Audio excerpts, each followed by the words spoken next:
Hello guys, we want to look at one other interesting machine called the wheel and axle. Now, in talking about the wheel and axle, let me make a rough sketch.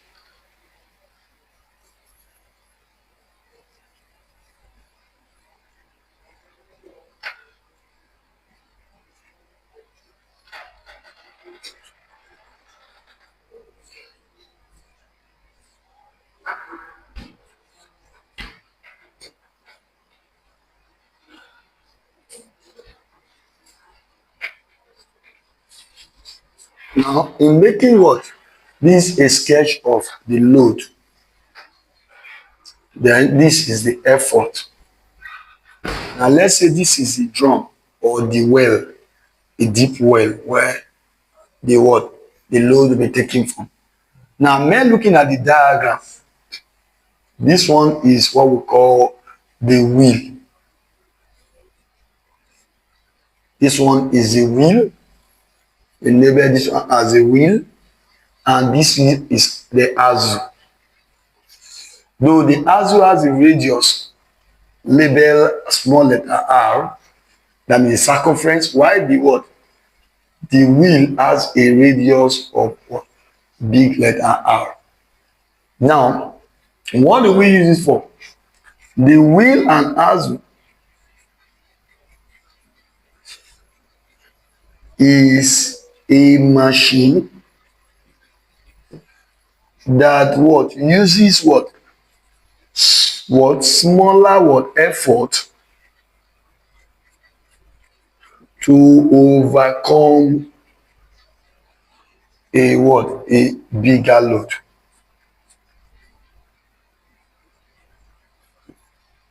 Now, in other words, we can say it is used to what? To raise water from a what? A deep well. So if you want to raise water, if you go to local villages, you see them there, you see use wheel and axle. Very, very popular.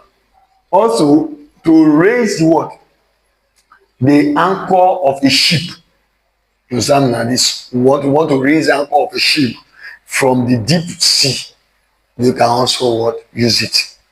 Now, basically, we don't have too much of whatever we have been saying concerning that machine.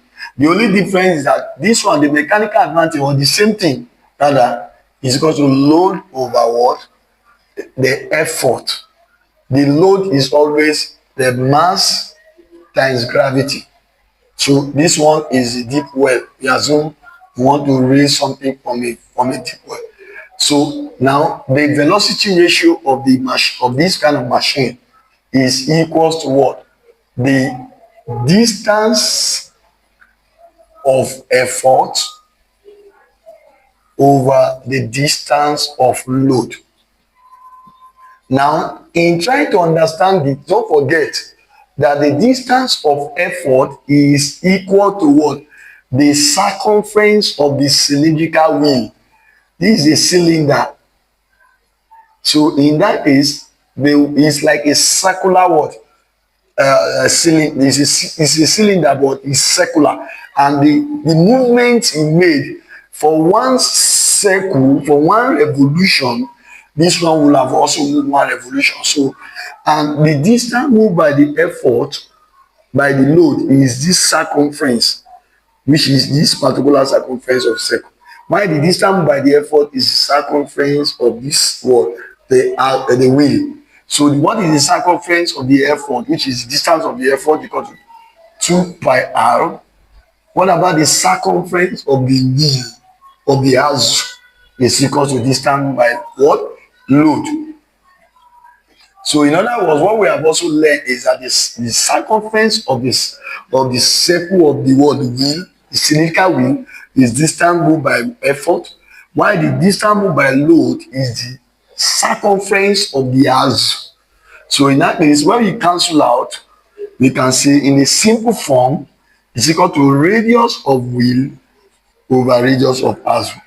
So radius of wheel all over radius of Azu. So that means that is that sometimes we can even tell you the diameter of the wheel over diameter of the Azu. We know that diameter divided by 2 is equal to radius. So this is simple explanation of the wheel and Azu. Don't forget that as this one rotates 1 rev, this one also rotates 1 rev, 1 circle. And the 1 circle of an Azu is what we call distance moved by load, and the 1 circle of the wheel is what we call the circumference of the what? Of the wheel, which is distance moved by effort.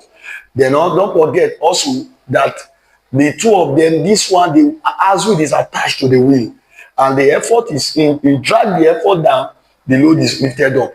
If you release the effort, then the load will come down. So that is the principle. That is how it works. I believe I've enjoyed the topic. Don't forget, ensure you subscribe. My name is Engineer Ali. God bless you.